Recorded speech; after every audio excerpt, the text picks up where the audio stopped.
Good evening, everyone, and welcome to another question of the week. This time asked by Area 7 Pro.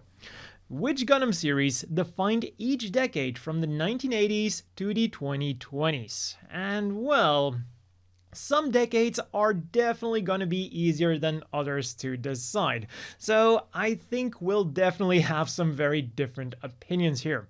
And if you want some cool Gundam merch, including Gunpla, you can head over to Vivian Blue, linked down below. By using the code Kakarot, you'll not just get 5% off on your first order there, but you'll also be directly supporting the channel. Now, Gundam did technically start in the 1970s, but there's not that much competition about, which one is the most defining series of the 70s, considering there was only the original Gundam series in 1979, which actually ran until 1980. That being said, that one little series was incredibly influential, not just for Gundam, but for the entire anime industry as a whole, because it single-handedly managed to create its own genre, being the Real Robot series as opposed to the Super Robot series. In the 80s then, in terms of series, we would get Zeta Gundam and Double Zeta Gundam. So only looking at those two, I would definitely have to say that Zeta Gundam is the most defining one of them. Not only was it incredibly popular, but it also introduced us to a bunch of tropes that we still see recurring in Gundam series today. Think, for example, the mid-season upgrade or stealing a Gundam. But I think the question gets a lot harder if you also include the movies of the decade. And depending on which aspect you then focus on, I think those might just be even more iconic or defining than Zeta Gundam. Char's counterattack was the epic conclusion of the rivalry between Amuro and Char that began way back in the OG Gundam. The animation is beautiful, the music slaps, and the mech designs are absolutely top-notch. It introduced us to units like the J-Gun, the New Gundam, and the Sazabi, who all rightfully so became fan-favorite mobile suits. And the New Gundam would even get its own life-sized statue, so I think that if you lived through the 80s in Japan, Char's counterattack was definitely your highlight, main defining thing as a Gundam fan. But on the flip side, there's also the compilation movies of the original Gundam. And I think that these played a very large role in getting Gundam to where we are today. We all know that when the original anime started, it didn't do all that well. But it did garner a fan base, and a fan base that was enough to convince Bandai to start making model kits of the series, and that was also enough to convince Sunrise to make those compilation movies, which would then go on to be a runaway success, together with, of course, the model kits. And I would argue that this really, signifies the start of Gundam's moment in the limelight, and hence why you could also consider these movies as being the defining Gundam series anime production of the 80s. Today, I am going to say that I feel like Char's counterattack is the more defining one, but I could see changing my opinion in the future, depending on the day. On to the 90s then, where my opinion is a lot more solid, at least from the Western perspective. Now, while it did only happen in the 2000s, Gundam Wing introduced many people in the West to Gundam, myself included. At the time, there was just something distinctly different between Gundam and the other cartoons that were on television. Back then, I didn't really know or care which country it was from. I just knew that Gundam Wing was awesome. Over the years, a lot of people have had a lot of different opinions about the real quality of Gundam Wing, but the question here is about being defining, and I really don't think that there's any argument to be had, again, from the Western perspective, that Gundam Wing absolutely defined a generation here. And the reason that you are watching this video right now is directly thanks to Gundam Wing. So yeah, very much a defining anime.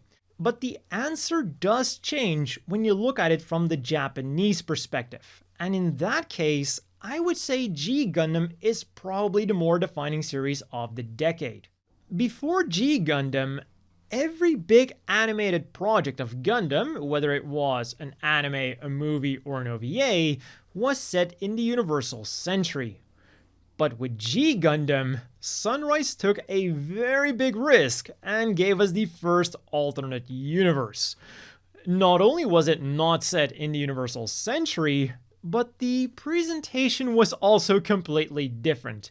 It did keep the main themes of Gundam, but rather than being a real robot series, it was more like a fusion between Gundam and Dragon Ball Z, Super Saiyans included. So again, a very big departure of the serious down-to-earth Gundam series that we had before. If this failed, or even if G Gundam only did okay-ish, then I feel like Sunrise might not have touched alternate universes for a very long time, or maybe just like completely never again, like just been there, done that, it didn't work out, we're not touching this again.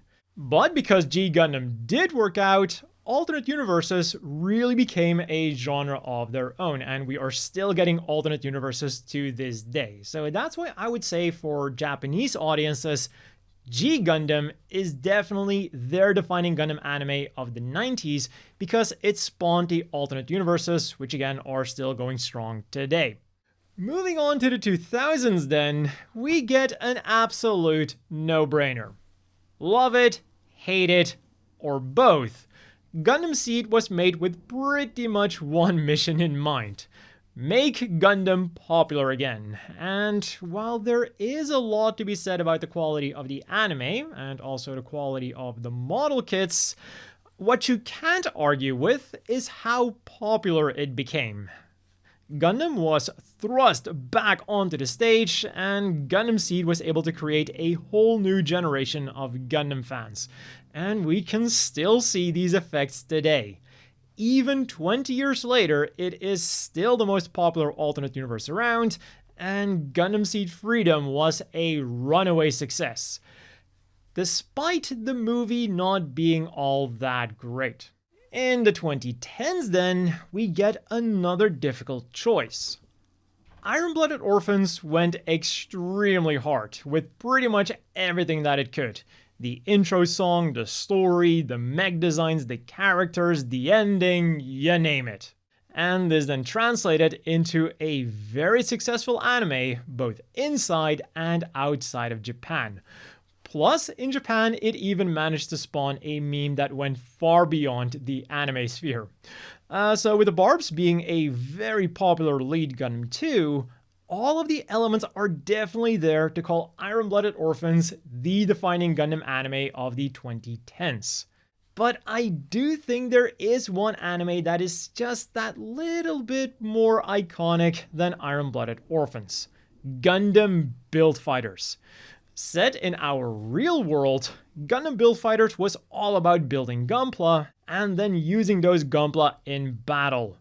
It really managed to capture the imagination of Gunpla builders around the world, and it really made us wonder, what if something like this were possible in real life? And it was the success of this series that then prompted Bandai to start developing technologies that could achieve just that. Now, Gunpla Build Fighters wasn't actually the first series that was all about building your Gunpla and then fighting with your Gunpla. And in fact, the real-life Gunpla scan technology that we have at the moment does look more like the technology that was featured in Gunpla Builders Beginning G, which itself was the first anime about this concept. But Gundam Build Fighters was able to push this idea into the mainstream, perhaps in part thanks to its lead mobile suit being a modified Strike Gundam, which was of course the lead mobile suit of the first half of Gundam Seed. And being all about Gunpla, the series had many more cameos of famous mobile suits, including cameos of famous characters, who were now appearing as regular civilians in the series. And this then led to the theory that the Gundam Build Fighters universe was kinda like the Gundam Afterlife, where characters who died in their series would then be reincarnated into where they could live a more peaceful life. In short, Gundam Build Fighters was the perfect love letter to all past Gundam series. But it was more than just that. Outside of all of the references, Gundam Build Fighters was more than capable of standing on its own two legs as a very solid anime. We've got a lovable cast, some great character development, some darker moments that would feel not out of place in a normal Gundam series, and of course, a lot of amazing fights with some amazing music as well. And we got something else that was really cool for the Gunpla builders. The series features a lot of custom kits, including custom kits of mobile suits that either hadn't gotten a model kit in a very long time, and even some that never got a model kit, period. So if that custom kit then got released as a real-life model kit, there was a good chance that Bandai could then use that custom kit to make a kit of the standard machine that it was based on. For example, the high-grade Build Strike Gundam full package being turned into the high-grade Ill Strike Gundam, or the high-grade Goof R35 being turned into the high-grade regular Goof, with both of these new kits being leagues ahead of their older releases. So because of this, I would definitely say that Gundam Build Fighters is the defining Gundam anime of the 2010s. And then finally for the 2020s, I can't really give my final verdict yet because we're only halfway the decade so far, so we still probably have some series lined up that are yet to be released, and we might still see some interesting effects from the series that we did see in the first half. So will it be Witch from Mercury with the first female main character? Will it be G Quux with the funny name and the heavy Gainax influence? Or will it be another series yet to be released in the second half of the 2020s? What I can tell you is that it won't be Requiem for Vengeance, because what the hell was up with that ending? But if we are again including movies, then Gundam Seed Freedom might be a very strong contender. Like I said before, the movie has a lot of problems, but it did do incredibly well in the Japanese box office, becoming the #1 grossing Gundam movie, including accounting for inflation. So with Gundam Seed Freedom 0 coming up, Freedom might just be the defining Gundam anime of the 2020s, marking the full-scale return of the Cosmic Era. And just after this video was recorded, we got the announcement for the second Hathaway's Flash movie, which is of course a movie that many Gundam fans have been looking forward to for years. And with no pandemic restrictions this time around, I wonder how the second movie is going to perform compared to the first movie. And that's what I think are the most defining Gundam anime and movies for every decade we've had so far. So let me know down below which ones you think are the most defining ones, and if you have a question you want me to answer in a future question of the week video, you can also leave that down there. Don't forget to check out Vivian Blue with the link down below, or the code Kakarot. As always, a big thank you to the Patreon supporters. I hope everyone watching has a great evening, and I'll see you all next time.